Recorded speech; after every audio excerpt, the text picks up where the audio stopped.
너희 권능 있는 자들아 영광과 능력을 여호와께 돌리고 돌릴지어다. 여호와께 그의 이름에 합당한 영광을 돌리며 거룩한 옷을 입고 여호와께 예배할지어다. 여호와께서 자기 백성에게 힘을 주시며 여호와께서 자기 백성에게 평강의 복을 주시리로다. 만복의 근원 되시는 아버지 하나님, 광야의 백성들을 불기둥과 구름기둥으로 인도하여 주신 것과 우리를 지켜주시고 사랑하여 주시니 감사드리옵니다. 광야를 지나는 길에 마실 물을 허락하심과 같이 험악한 세월을 살아가는 우리에게 주의를 허락해 주셔서 이 시간 평안과 기쁨과 안식을 누리게 하시오니 감사드리옵니다. 주님께서 부르셨기에 이곳에 올 수 있었고 주님께서 허락하셨기에 이 거룩한 예배의 자리에 설 수 있습니다. 지금까지 우리를 인도하신 주님께서 오늘 예배하는 모든 자녀들에게 다시 한번 크신 은총을 허락해 주시옵소서. 살아계신 하나님의 얼굴을 배우며 우리의 심령이 새 힘을 얻게 하여 주옵소서. 예수님의 이름으로 기도드리옵나이다. 아멘.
사랑하는 자들아 우리가 서로 사랑하자.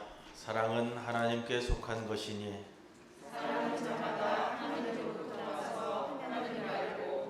사랑하지 아니하는 자는 하나님을 알지 못하나니 하나님의 사랑이 우리에게 이렇게 나타난 바 되었으니 하나님이 자기의 독생자를 세상에 보내시는 그로 말미암아 우리를 살게 하셨습니다.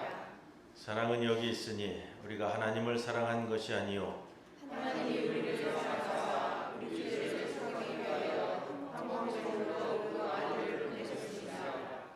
사랑하는 자들아 하나님이 이같이 우리를 사랑하셨은즉 우리도 서로 사랑하는 것이 마땅하도다. 어느 때나 하나님을 본 사람이 없으되 만일 우리가 서로 사랑하면 하나님이 우리 안에 거하시고 그의 사랑이 우리 안에 온전히 이루어지느니라. 아멘. 전능하사 천지를 만드신 하나님 아버지를 내가 믿사오며 그 외아들 우리 주 예수 그리스도를 믿사오니 이는 성령으로 잉태하사 동정녀 마리아에게 나시고 본디오 빌라도에게 고난을 받으사 십자가에 못 박혀 죽으시고 장사한 지 사흘 만에 죽은 자 가운데서 다시 살아나시며 하늘에 오르사 전능하신 하나님 우편에 앉아 계시다가 저리로서 산 자와 죽은 자를 심판하러 오시리라. 성령을 믿사오며 거룩한 공회와 성도가 서로 교통하는 것과 죄를 사하여 주시는 것과 몸이 다시 사는 것과 영원히 사는 것을 믿사옵나이다. 아멘.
사랑과 은혜가 풍성하신 하나님, 아름다운 계절 가을을 허락하시고 저희 삶을 지켜보아여 주셔서 주님 전에 나와 창조절 11번째 주일 예배를 드리게 하시니 감사합니다. 주님께 머리 숙인 모든 성도들이 온 마음과 뜻과 정성을 다하여 주님께 예배드립니다. 이 예배를 기쁘게 받아주시고 성령 충만한 예배가 되도록 인도하여 주옵소서. 자비하신 하나님, 지난 한 주간도 저희들을 세상 가운데에서 선한 길로 인도하여 주심을 감사드립니다. 하나님께서는 늘 일용할 양식을 넉넉히 주셨지만 부족하고 연약한 저희들은 주신 은혜에 만족하지 못하며 알게 모르게 많은 죄를 범하였음을 고백합니다. 탐욕에 사로잡혀 헛된 것을 쫓았으며 교만과 이기심에 가득한 삶을 살았음을 회개합니다. 저희를 긍휼히 여기사 주님의 십자가 보혈로 새롭게 하여 주시고 용서하여 주옵소서.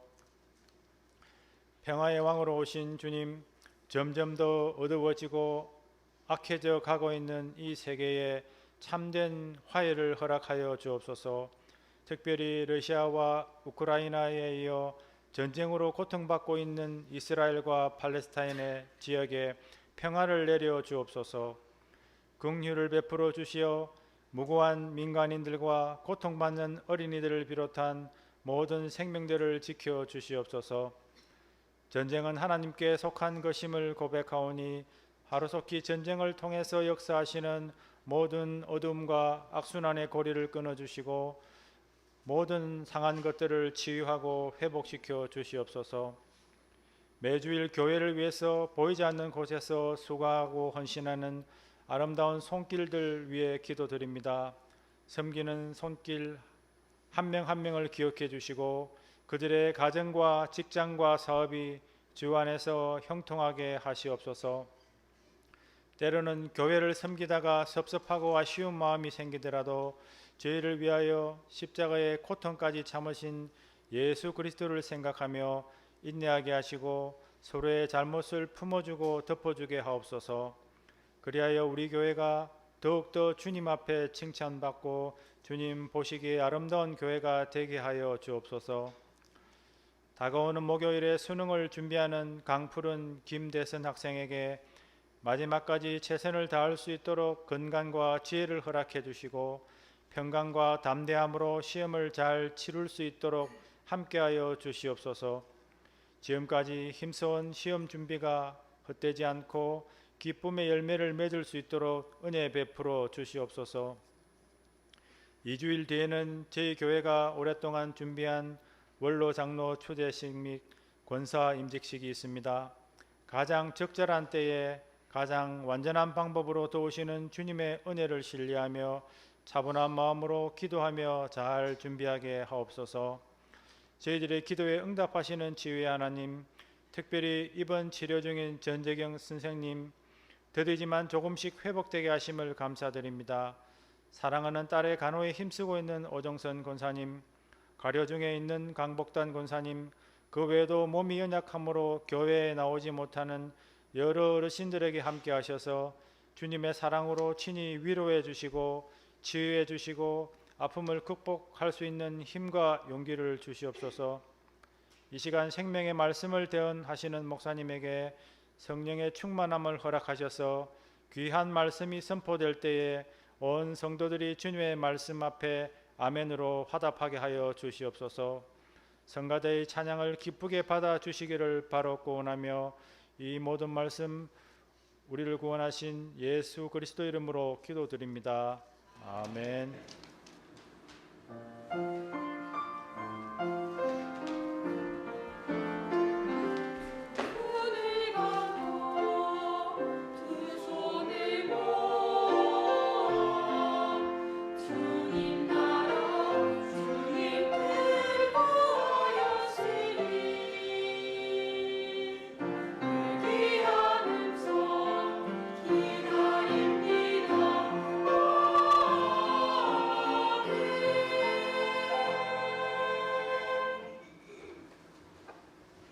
오늘의 성경 말씀은 시편 78편 1절에서 4절 말씀입니다.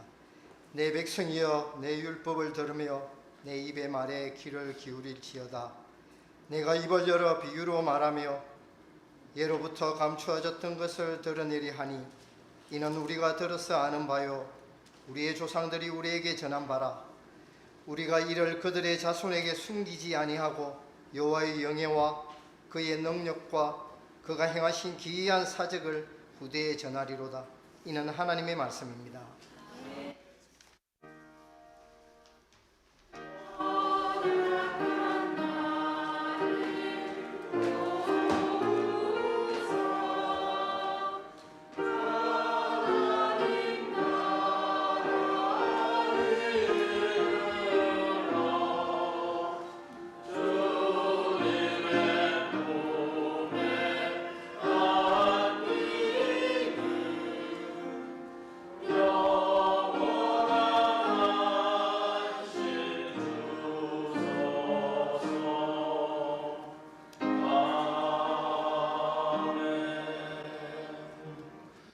우리들에게 주시는 하나님의 말씀 창세기 14장 13절로부터 16절 말씀입니다.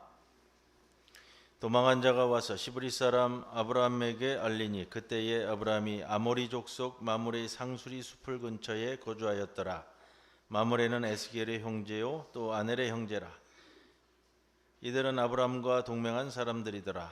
아브라함이 그의 조카가 사로잡혔음을 듣고 집에서 길리고 훈련된 자 318명을 거느리고 단까지 쫓아가서 그와 그의 가신들이 나뉘어 밤에 그들을 쳐 부수고 다메섹 왼편 호박까지 쫓아가 모든 빼앗겼던 재물과 자기의 조카 롯과 그의 재물과 또 부녀와 친척을 다 찾아왔더라. 이 말씀 가운데 성령께서 함께 하시기를 기원합니다.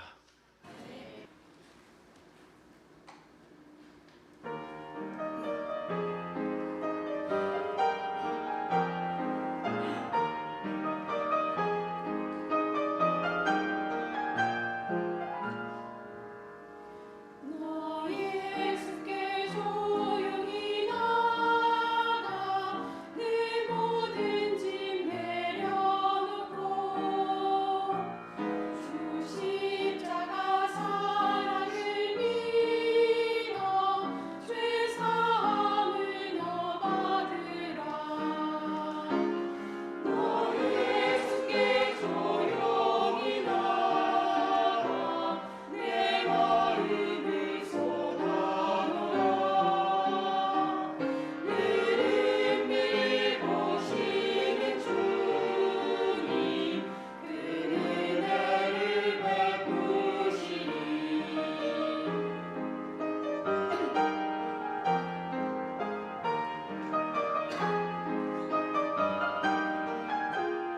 주 예수의 은혜를 입어 내 슬픔이 없어지리.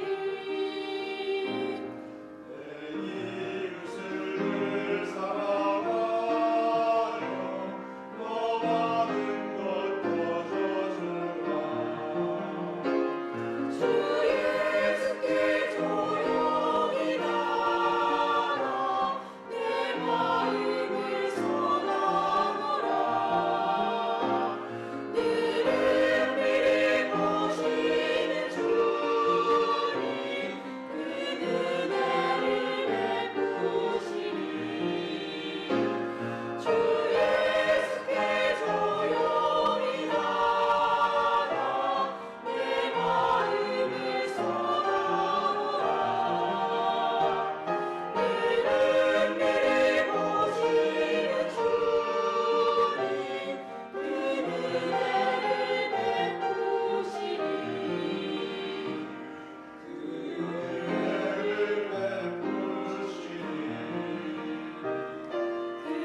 은혜를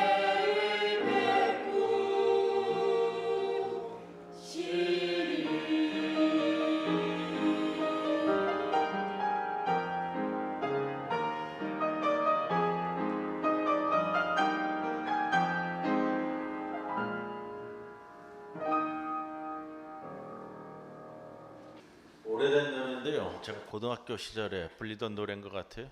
인생은 미완성이라는 노래가 있습니다. 인생은 미완성. 기억나세요? 뭐 쓰다가 많은 편 이렇게 시작이 되는 것 같은데 저는 이 노래가 복음성가인 줄 알았어요. 아주 좋아서요.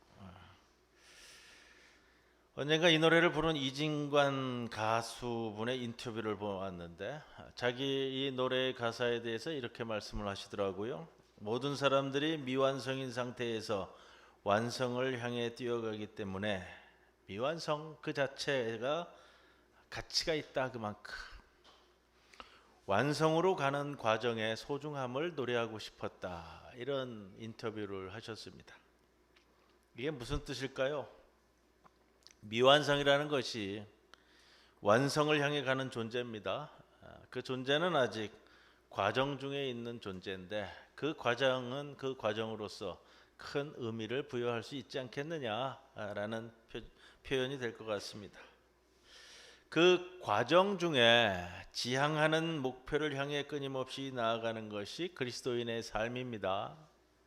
성경은 아브라함이 걸어가는 길을 좀 시시콜콜이 자세하게 우리에게 전해주고 있습니다. 하나님이 가나안으로 가라고 하셨기 때문에 가나안으로 갔다. 그렇게 요약 기록하지 않고요. 아브라함이 하란으로 갔다가 또 거기서 지내다 가나안으로 갔다가 애굽으로 갔다가 이런 일 저런 일 겪고 또 돌아오고, 성경이 아브라함의 여정을 시시콜콜이 다 기록하고 있는 이유가 무엇일까요? 하나님은 우리가 지향할 목표점의 소중함을 아시지만 그에 못지않게 그 삶의 여정, 그 순간순간도 모두 다 소중하게 여기신다는 것 아니겠습니까? 이렇기 때문에 성경은 결과만 짧게 요약해서 말하는 것이 아니라, 우리가 아브라함 본문 시작할 때 제가 좀 말씀을 드렸잖아요. 이야기, 스토리, 하나님과 내가 맺은 이야기, 스토리가 있는 것이 성경이다라는 말씀을 드렸는데요. 대학 다닐 때 이런 사건이 있었습니다. 그때 좀 이슈가 됐던 건데, 교도소에서 출소하신 분이 교도소에 계실 때 이렇게 저렇게 복음을 전달받으면서 꽤 이 말씀에 감격이 있으셨던 분인 것 같아요. 이분이 당시 유행하던 성경이 있었는데, 그때 유행하던 성경이 톰슨 성경이라고 있었습니다. 기억하실 거예요 아마. 톰슨 성경이라고 각주가 붙어가지고 당시에서는 성경 공부가 유행하던 교회에 또 이 톰슨 성경이 굉장히 유행이었습니다. 이분이 교도소에서 출소를 하신 후에 이 톰슨 성경이 가지고 싶었던 거예요. 그래서 이 성경을 절도하다가 붙잡힌 사건이 있었습니다. 굉장히 좀 아이러니하면서도 이슈감이었어요. 그래서 말 그대로 뭐 성경을 읽기 위해 촛대를 훔치는 사건인데, 성경을 읽기 위해 성경을 훔친 사건이 돼버렸습니다. 여러분, 목적이 좋은 것도 중요하지만 과정과 결과도 우리가 꼭 짚어봐야 되는 그런 모습을 보여줍니다. 지금 내가 신앙적으로 얼마나 성숙한가 하는 것도 중요하지만, 나는 지금 신앙의 성숙을 위해 날마다 나아지고 있는가 하는 것을 늘 점검하셔야 됩니다. 제가 대학 다닐 때에 그 체육 과목이 하나 필수로 되어 있어가지고 체육 과목을 뭘 선택했냐면 수영을 선택을 했어요. 수영을 배우고 싶었거든요. 그때 뭐 수영을 아무 데서나 배울 수 있는 그런 시기가 아니었잖아요. 그래서 수영 과목을 선택을 해서 학교 수영장에 첫 수업을 갔습니다. 첫 수업을 갔는데 우리 선생님이 할머니셨어요. 근데 다이빙 선수 출신이라고 본인이 그러시더라고요. 수영을 가르쳐주지도 않고는 그냥 처음부터 끝까지 한번 출발을 해보라고 전 학생들한테 다 그러는 거예요. 저는 수영을 배우러 갔잖아요.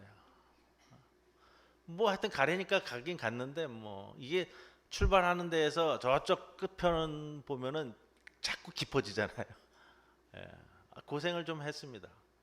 근데 옆에 같이 수강하는 학생들을 보니까 저처럼 수영 배우러 온 사람은 거의 안 보이더라고요. 이렇게 저렇게 하여튼 수영을 다 배운 사람들이 와 있어요. 근데 한 번씩 다 가라고 그러고서는 우리 선생님이 다 체크를 하시더라고요. 그러더니 뭐라고 하더니 하시는 말씀이 그거예요. 여러분, 여기 오셨는데 수영을 처음 시작하는 분도 있고 수영을 어느 정도 하시는 분도 있고 아주 잘하시는 분이 있고, 첫 시간에 제가 다 체크를 했습니다. 여러분들 성적은 어떻게 매기냐면, 여러분이 지금 첫 시간에 한 그 수영의 모습을 기준으로 해서 못하던 사람은 중간고사 때 얼마 더 가고 기말고사 때 얼마나 더 잘 보일 것이고, 좀 잘하시던 분들은 지금의 모습에서 중간고사 때 기말고사 때, 지금 잘하시는 분은 그때 돼서 얼마나 더 잘하는가 그걸 보고 평가하겠습니다 그러시더라고요. 지금 나의 자리가 좀 미숙하더라도 날마다 내가 나의 신앙 성숙을 위해 나아가고 있는가 하는 것은 동일하게 우리의 신앙을 성찰하는 과정이 되어야 됩니다. 창세기 12장에 나오는 아브라함은 굉장히 미숙한 인물이었습니다. 갈대아 우르에서 하나님이 부르셨는데 도중에 오다가 하란에서 멈췄어요. 여기도 좋은 것 같다. 다시 출발해서 도착한 가나안 땅에 기근이 들어서 먹을 것이 없을 때 우리가 살펴봤잖아요. 하나님 앞에 그 문제를 내어놓고 뜻을 구해야 하는데 내 생각과 내 판단으로 그냥 애굽으로 내려가 버렸습니다. 애굽으로 내려가서는 어땠죠? 내 한 몸 잘 살겠다고 아내에게 나의 누이라 하라. 이런 인물이었는데 이렇게 미숙했던 것이 12장의 아브라함의 모습입니다. 그런데 이러한 연단의 과정, 경험을 거치면서 13장에 와서 놀랄 만큼 성숙한 아브라함의 모습을 살필 수 있었습니다. 조카 롯과 이별하는 과정에서 우리 서로 다투지 말자, 화평하자. 네가 좌하면 나는 우할 것이고 네가 우하면 나는 좌할 것이다. 성숙한 양보의 신앙이라고 말씀드렸습니다. 비록 처음에는 미숙하고 연약하지만 신앙의 여정을 지나면서 주어진 말씀을 붙들고 나아갈 때 모든 면에서 차츰차츰 신앙의 성숙을 엮어가는데 이것을 우리는 신앙의 진보라고 말할 수 있습니다. 이 모습이 창세기에서 우리에게 보여주는 이 초반 아브라함의 진면목입니다. 이에 반해 대조되는 인물이 있지요. 조카 롯입니다. 롯의 출발도 미숙한 아브라함과 같은 선상에서 출발했습니다. 같은 경험을 했고요. 그런데 롯의 문제는 그에게 많은 연단의 과정이 있었지만 변화되는 것이 없다는 겁니다. 변화가 없다는 것은 성장이 없다는 것이죠. 우리는 롯이 어떤 어리석은 선택을 했는지도 살펴보았습니다. 화려해 보이는 것만을 쫓아 안목과 명철함이 없이 땅을 선택했다가 전쟁에 휘말려 포로로 끌려가는 비극을 경험했습니다. 여러분, 나에게 뭔가 사건이 벌어졌을 때에는 내 자신과 주변을 살필 수 있으셔야 됩니다. 나의 탐욕에 의해서 이런 일들이 벌어졌다라고 여겨진다면 이것이 나에 대한 하나님의 경고의 말씀이라는 것을 캐치하실 수 있으셔야 된다는 겁니다. 그렇게 전쟁 포로로 끌려갔다가 아브라함의 도움으로 목숨을 건졌을 때라도 롯은 정신을 차렸어야 하는데 그런데 여전히 롯은 변화되는 게 없었습니다. 끝까지 미숙함으로 가다가 소돔과 고모라 성이 망할 때에 어떻게 됐죠? 가족과 함께 망해버린 사람이 롯입니다. 똑같이 미숙한 모습으로 시작했지만 한 사람은 하나님의 연단의 과정을 거치며 날로 성숙하고요. 또 한 사람은 망하기 전에는 절대로 바뀌지 않는 사람으로 그냥 그렇게 끝났다는 겁니다. 이를 통해 여러분 우리에게 주시는 메시지를 보실 수 있으셔야 돼요.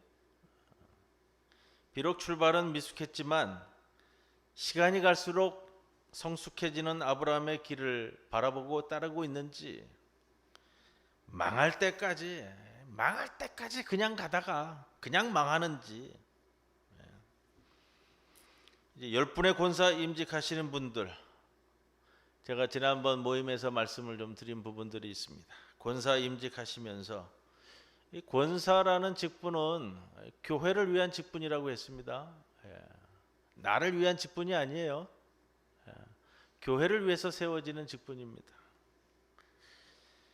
교회를 위해서 세워지는 직분인데 이제 권사의 직분을 받고 내가 뭐 한 발자국이라도 더 내디딜 수 있어야 되지 않겠느냐 그 말씀도 드렸고요.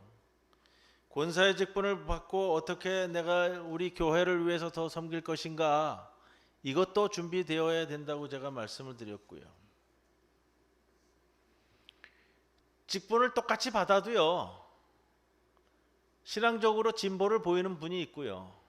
아니면 뭐 그냥 그렇게 가다가 이제 때 되면 그냥 마치는 분도 있는 거예요.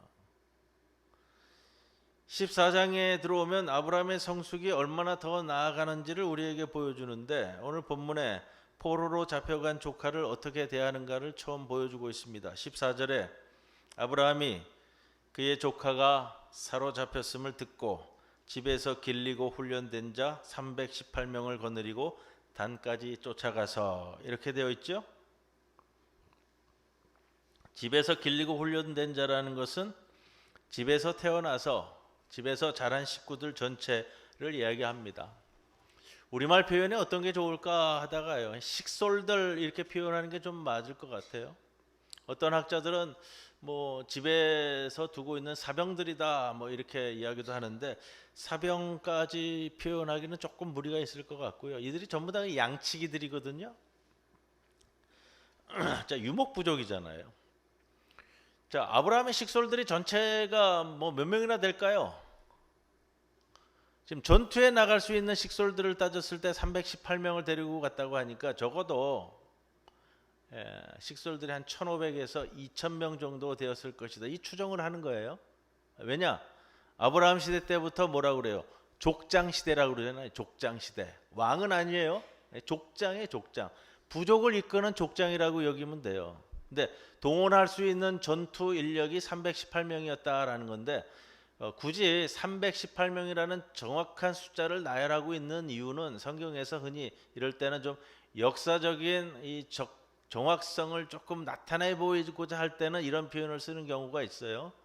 그래서 그것을 추정해 본다면 아브라함의 식솔들이 벌써 한 2천여 명에 가까운 뭐 대가족을 이루고 있었다, 이렇게 좀 볼 수가 있습니다.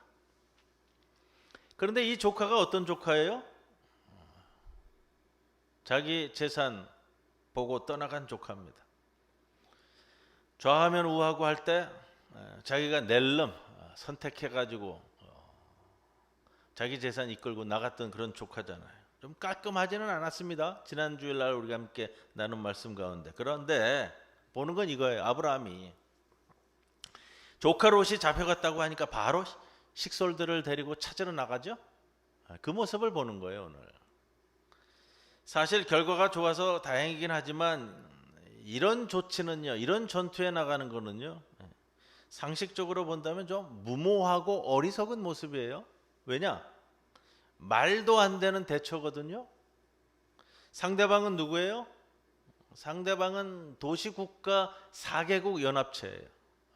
우리 앞에 본문에 나오는 부분인데 오늘 읽지는 않았습니다만, 상대방은 이 도시국가고요. 도시국가는 보통 아무리 작아도 한 국가가 한 5,000명에서 2만 명, 이 가장 작은 단위를 그렇게 얘기하더라고요. 그러면 5,000명에서 2만 명이 가지고 있는 적어도 4개국 연합체의 군대를, 여기는 정말로 군대인 거예요, 군대를 대응해야 되는데 아브라함이 왜 이렇게 무모한 짓을 벌일까? 여러분, 이렇게 무모한 짓을 벌일 수 있으시겠어요? 그거예요. 왜 벌일까라는 것도 답은 하나죠. 아브라함에게 있어서는 한 가지예요. 내 형제, 내 이웃, 다른 것들 생각할 것 없이 어려움에 처했으니까 구한다. 이 단 한 가지예요. 식솔들 318명 데리고 되겠느냐?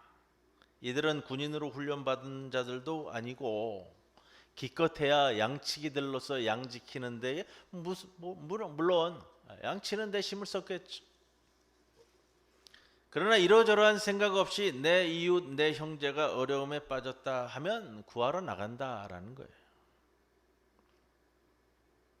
동일한 모습을 우리 신약 성경에서 마가복음 3장에 우리 예수님이 손 마른 사람을 고쳐주시는 장면에서 볼 수 있는데요. 안식일이었습니다. 그런데 당시 상황이 위기 상황이었어요. 마가복음 3장 2절에 사람들이 예수를 고발하려 하여 안식일에 사람을 고치시는가 주시하고 있거늘, 이 사건이 그렇게 시작되거든요. 예수님이 다 아세요. 이 안식일에 사람을 고치면 이걸 뒤집어 씌워서 어떻게든지 몰아붙일 것이다. 다 아는데, 그리고 우리가 이성적으로 합리적으로 생각하면 그런 거예요. 마가복음 3장이라고 한다면 예수님의 사역 초기거든요. 이 초기부터 어려움을 당하면 나머지 사역 기간, 나머지 사역 전체가 흔들릴 수 있잖아요.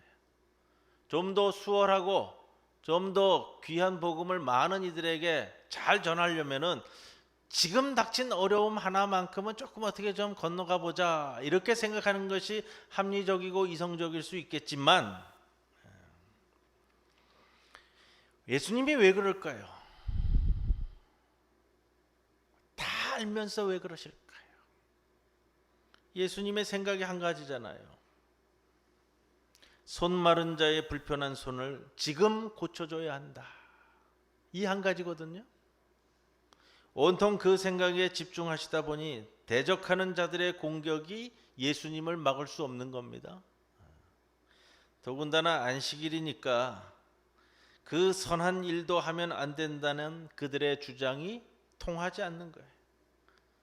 이게 예수님의 마음입니다. 오늘 12장 12절 3절에서 아브라함에게 주신 하나님의 말씀을 다시 봅니다. 하나님의 명령이죠. 너는 복이 될지라. 이 말씀 붙들고 가잖아요. 아브라함이 맨 처음에 너는 복이 될지라. 그런데 여러분들 잘 생각하셔야 돼요. 이 복이 된다라는 것은요, 전부 다 다른 사람과 타인과의 관계에 대해서 이야기되어지는 것이 복이 될지라라는 표현이에요. 자, 그런데 오늘날 우리가 말하는 복은 땅 사고 집 사고 아파트 평수 넓히고 돈 많이 버는 게 우리가 말하는 복의 전부가 아닐까? 여러분 좀 점검하셔야 되는데, 성경에서 말하는 복은 위기를 만난 내 형제, 내 이웃, 내 주변 사람들, 연약한 사람들을 향하여 복을 흘려내려 보내는 것, 이게 복이 될지라예요. 물론 여러분, 그러기 위해서 필요한 것이 내게 갖추어질 수는 있어요. 그러면 이걸 갖춘 이는 이를 통해서 복이 되는 거예요. 하나님의 복이 된 사람은 나만 사는 존재가 아니라는 겁니다. 아브라함이 무모한 행동을 하지만 바로 여기에 근거하기 때문에, 여기에 출발하기 때문에 무모한 행동을 진행하고 있고, 그렇기 때문에 귀한 모습입니다. 다음 오늘 본문이 우리에게 주는 메시지가 있어요. 조카 롯을 구하고 승리한 아브라함을 맞이하는 두 명의 왕이 있었습니다. 오늘 본문에요. 그 중에 한 명인 소돔 왕. 오늘 본문 이제 뒤편으로 쭉 이어지는데, 소돔 왕이 아브라함에게 제안합니다. 소돔 왕이 아브라함에게 이르되 사람은 내게 보내고 물품은 네가 가지라. 다 찾아왔잖아요. 롯과 롯의 재물뿐만 아니라 끌려갔던 소돔 사람들의 모든 포로들과 재산까지도 다 찾아오는 길입니다. 그런데 아브라함이 이 제안을 이런지하에 거절합니다. 아브라함이 소돔 왕의 제안을 단칼에 거절한 이유를 23절에 이렇게 기록하고 있습니다. 아브라함이 소돔 왕에게 이르되, 조금 표현이 이제 장황해지는데, 장황해지는 이유를 우리는 생각할 수 있죠. 천지의 주제이시오 지극히 높으신 하나님 여호와께 내가 손을 들어 맹세하노니 네 말이 내가 아브라함으로 치부하게 하였다 할까 하여 내게 속한 것은 실 한 오락이나 들매끈 한 가닥도 내가 가지지 않겠다. 간단히 표현하면 이거잖아요. 하나님을 믿는 내가 부패하고 타락한 너 소돔 왕 덕분에 한몫 잡았다는 수치스러운 이야기는 듣지 않겠다. 전쟁에 나갔어요. 전쟁에 나가서 취득한 모든 물건은 전쟁에 승리한 자가 취득할 수 있는 거예요. 왜 그러냐? 전쟁에 나가면서 드는 이 소용 비용을 충당을 해야 되는 게 맞거든요. 그러니까 소돔 왕도 그거를 인정해 주는데, 아브라함이 보여준 자존심이 무엇이냐? 자신은 천지의 주제이신 하나님을 믿는 사람이라는 겁니다. 부패한 소돔 왕과 이런 더러운 거래는 안 하겠다는 것이. 이것이 하나님을 믿는 자로서 품위와 명예를 존중하는 아브라함의 성숙한 태도입니다. 거제도에 제 이 대학 동기 목사님이 한 분 목회를 하세요. 옥림중앙교회라고. 이 교회가 맨 처음에 세워질 때부터요, 대우조선 부지의 교회가 세워졌어요. 자기 땅이 아니라 건물만 세웠는데 왜 그렇게 되어졌는지 목사님도 이해하기 어렵다고 하더라고요. 왜냐하면 그때 그 비용이면 충분히 거제도의 좋은 곳에 좋은 땅을 사서 교회를 건축할 수도 있었는데 여하튼 뭐 자기 때가 아니니까. 근데 뭐 대우조선이 이래저래 많이 흔들려서 지금은 또 뭐 한화오션인가에 넘어갔잖아요. 근데 계약을 할 때 계약 내용 중에 그런 게 있다 하더라고요. 이 부지가 재개발되면은 아무 보상 없이 건물값도 없이 그냥 나가준다라는 계약이 있는 거예요. 교회를 그렇게 계약을 맺고 세웠기 때문에 좀 이해할 수 없었죠. 그래서 이 교회가 때를 대비해서 준비한 거예요. 근처에 땅을 매입을 해서 적당한 때가 되면 이제 건축해서 옮겨간다. 뭐 여러 가지 뭐 대우조선 부지 내에 문제가 많으니까요. 그래서 이 땅을 보러 다니면서 교회 부지를 이렇게 계약을 하려고 그러는데 자꾸 이런저런 이 저기 타협안이 온다는 거예요. 어떤 거냐면 서로 파는 사람이나 사는 사람이나 좋게 하기 위해서 이게 지금 뭐 얼마 되지도 한 5년 6년밖에 안 된 데도 그래요. 다운 계약서 쓰잖아요. 다운 계약서. 세금 문제 때문에 서로 간에 이게 서로 좋지 않느냐. 그럼 좀 얼마 정도 시세보다 좀 깎아줄 수도 있다. 뭐 이런 제안들이 들어오고요. 또 어떤 경우는 이렇게까지 나오는 거예요. 땅 주인이 교회에 이 땅을 기부하겠다. 대신 이제 이 탈세잖아요. 교회가 이 뭐 땅 대금에 아주 뭐 저렴하게 뒤로 돈을 돌려달라 이런 거예요. 그 모습은 뭐예요? 기부고 교회는 이제 뒤로 땅 대금을 좀 저렴하게 이런 이야기들이 오는데 이런 제의들을 누가 하냐? 교인들이 물고 들어오더라는 거예요. 교인들이 이거 물고 들어오는 거고 우리가 교회로서 난 목사로서 난 이런 것 전혀 못하겠다고 하자. 뭐 그 교인들도 목사님을 보기를 뭐같이 보냐면 세상 물정 모르는 어리석은 목사 보듯이 한다는 거예요. 여러분 뭐가 맞을까요? 세상이 그렇더라는 거예요.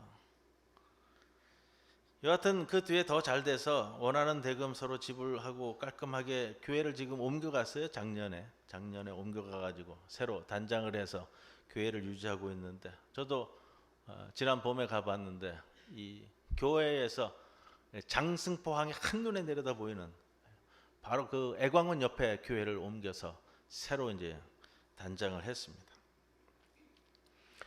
여러분 우리가 지켜야 하는 그리스도인으로서의 자존심이 있습니다. 세상에 나가서 살 때요. 이 세상에서 지켜야 하는 그리스도인의 자존심이 있다고요. 하나님의 사람 아브라함이 가진 성숙함은 인간적으로 아무리 귀에 솔깃한 제안이 들어오더라도 하나님의 사람으로서의 자존심을 지키며 그리스도인으로서의 이 품위와 명예를 지켜나가는 거예요. 세상 사람들이 명품 좋아한다고 그러더라고요. 여러분들도 어떤지 모르겠어요. 명품 가방, 명품 핸드백, 뭐 명품 뭐 시계, 뭐 다 좋습니다. 여러분 그거보다 우선시 돼야 되는 게 있어요. 여러분의 신앙이 명품이어야 돼요. 신앙은 뭐 같으면서 거칠에만 뭐 가방 들고 뭐 이게 필요 없다는 거예요. 여러분의 신앙을 명품으로 만드세요. 아무도 아멘을 안 하셔요. 세 번째 드리고 싶은 메시지인데요. 아브라함이 자기가 받은 은혜 이후에 보여준 성숙한 모습이 있어요. 아브라함이 4개국 연합군과 전쟁에 개입하는 것 무모한 것이라고 말씀드렸어요. 상식적으로는 이길 확률이 없다라는 겁니다. 그런데 이처럼 절대로 이길 수 없는 전쟁에서 이겼다는 것은 아브라함이 볼 때 어디로 귀결되느냐? 신앙인이 갖는 마음이에요. 이 전쟁은 이 전투는 하나님의 은혜로 승리했다. 이게 앞서는 거예요. 15절에 보면 그와 그의 가신들이 나뉘어 밤에 그들을 쳐부수는 전략을 썼어요.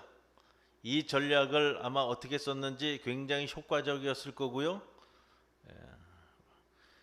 우리가 읽으면서 참 아브라함이 작전을 잘 짰구나 할 수 있는데, 아브라함이 생각할 때 작전을 아무리 잘 짜서 잘 수행해도 이게 이길 수 있는 전투였느냐, 이렇게 가면요 아브라함이 생각하는 건 그거죠. 그렇다면 이건 정확하게 하나님의 은혜로 내가 이겼다, 이 고백이 나오는 거예요. 나는 우리 모두가 아브라함처럼 삶의 고배마다 하나님의 은혜를 모두 다 체험하고 누리며 여러분들이 그렇게 살아왔다는 것을 말씀드립니다. 예수님은 믿는데 은혜를 모른다면 불쌍한 크리스찬이에요. 하나님께서 은혜를 주실 때 그 은혜를 은혜로 깨달아 아는 것도 나에게 축복입니다. 실컷 은혜를 주셨는데 내가 좀 잘하지, 내가 원래 좀 실력이 있어, 이렇게 하면 곤란하지 않겠어요? 은혜를 주실 때 그것을 은혜로 바로 알아야 합니다. 이것이 오늘 14장에 나오는 아브라함을 통해서 주시는 메시지입니다. 그리고 이것과 관련하여 한 가지 더 주목해야 할 것이 있습니다. 은혜를 은혜로 알았기에, 은혜를 체험한 이후에 아브라함이 보여준 성숙한 모습은 여기서 한 발자국 더 나아가는데, 오늘 본문이 그것을 마지막에 기록하고 있다는 겁니다. 아브라함은 전쟁을 통해 자신이 얻은 것의 10분의 1을 멜기세덱에게 드렸습니다. 여러분, 인생의 고비를 만날 때마다 하나님의 은혜가 여러분의 인생에 개입되기를 간절히 기도합니다. 그와 더불어 하나님이 은혜를 주실 때 은혜를 은혜로 아는 심령도 허락해 주시기를 기도합니다. 그리고 여기서 한 걸음 더 나아가서 어려울 때 베풀어 주셨던 하나님의 은혜에 대한 감사가 메마르지 않는 인생이 되게 해달라고도 기도합니다. 우리가 은혜를 자각하는 것이 왜 중요할까요? 은혜에 대한 자각은 우리에게 기쁨과 감격도 주지만 그 다음 생애를 살아가는 용기를 주기 때문에 그렇습니다. 은혜를 은혜로 아는 것이 그 다음 어려울 때 내 삶을 뚫고 나갈 용기를 주는 겁니다. 힘을 가져다 준다는 겁니다. 그뿐만 아니라 그 은혜에 대해 감사하며 하나님께 드리고 주변 우리의 형제들, 이웃들도 함께하는 삶이 우리를 행복의 길로 인도할 것입니다. 다음 주일 추수감사주일을 준비하면서 오늘 아브라함의 모습을 통해 우리 감사의 모습도 다시 한번 살펴보시고, 또 우리의 심령도 주신 메시지, 주신 말씀을 기반으로 준비하는 귀한 한 주간이 되기를 주님의 이름으로 간절히 축원을 드립니다. 아멘. 고마우신 아버지 하나님, 감사합니다. 어려운 한 해를 보내면서 우리에게 베풀어 주신 은혜를 기억하게 하여 주옵소서. 그 은혜 가운데 감사함으로 또 한 발자국 더 성숙한 모습이 되어 주님 앞에 설도록 주님 인도해 주옵소서. 감사드리며 예수님의 이름으로 기도합니다. 아멘.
11조 봉헌했습니다. 김철권 장로님, 김우열 장로님, 이소영 집사님, 문영선 집사님.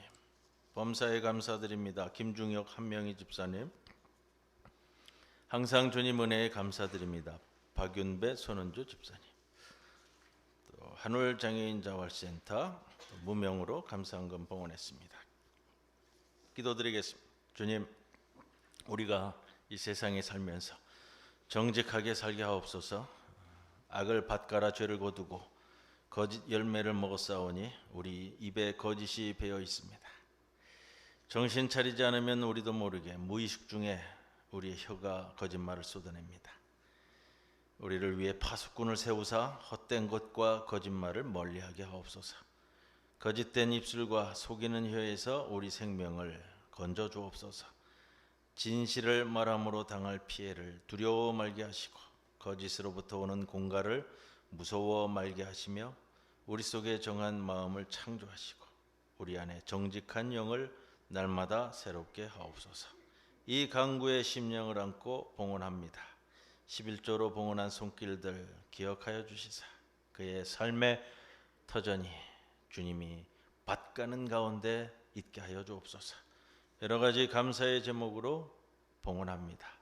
주님 기뻐 받아주시사 우리의 감사를 통해 또 내일 살아가는 삶의 용기를 갖고 출발하게 하옵소서. 우리 모든 성도들 주님께 나올 때에 주정헌금으로 또 장학헌금으로 또 한울헌금으로 봉헌합니다.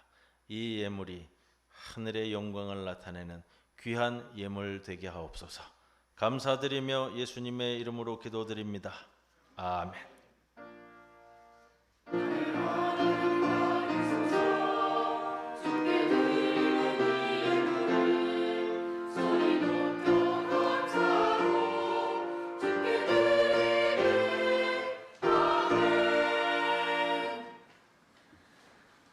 날이 갑자기 추워지면서 또 지난 주간 뭐 이런저런 일들 때문에 감기 드신 분들이 많으셨어요.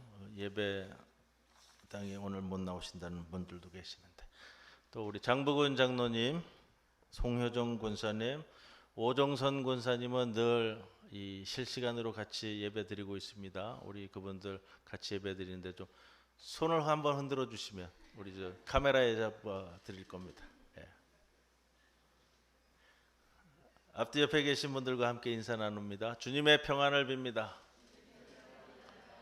주님의 평안을 빕니다. 어제네요. 지난 주간이지만 어제 우리 그동안 코로나 이후에 예배 참석하지 못하는 조성항 장로님 찾아뵙고 같이 신방을 하였는데요. 어제 찍은 사진이 있습니다. 우리 조성항 장로님 여러분들에게 안부 인사 전합니다. 조성항 장로님 건강하게 잘 계시고요. 함께 예배드리는 장면도 함께 넘겨주세요. 예.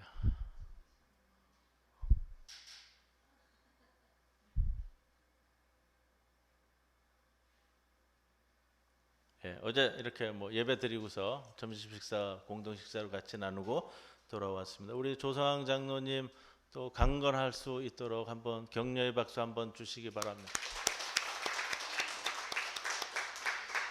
광고 주보에 있습니다. 추수감사주일 지킵니다. 다음 주일은요 2023년도 추수감사주일로 지키며 예배 중에 우리 추수감사 헌금을 봉헌합니다. 이번 주 목요일입니다. 16일 대입 수능 시험을 치릅니다. 고3 학생들 강푸른 또 김대선 두 학생을 위해서 여러분 꼭 기도해 주시기 바랍니다. 26일 주일 예배 시에 권사 임직식 원로 장로 추대식이 있습니다. 기억하시죠? 우리 권사 임직 예정자 모임 점심 전에요.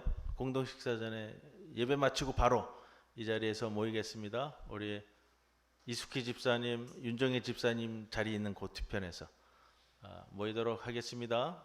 바로 모이겠습니다. 재활치료 중인 전재경 선생님, 가려 중에 있는 강복단 권사님 위해서 기도해 주시기 바랍니다. 그리고 한 가지 미리 좀 알려드리는 것은 담임 목사 재신임 투표가 6년이 또 지나서 이번 겨울에 있습니다. 12월 둘째 주일 12월 10일 주일 예배 중에 담임 목사 제시님 투표가 있습니다. 여러분들 기억해 주시고 기도해 주시기 바랍니다. 자, 이제 모두 일어서셔서 폐회성 함께 찬송 드립니다.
지금은 우리 주 예수 그리스도의 크신 은혜와 하나님 아버지의 크신 사랑과 성령님의 함께 하심이 오늘도 불러주신 은혜에 감격을 안고 머리 숙여 함께 예배드리고 이제 세상으로 나아가는 모든 성도들 위해 영원토록 함께 하실 것을 간절히 축원하옵나이다. 아멘.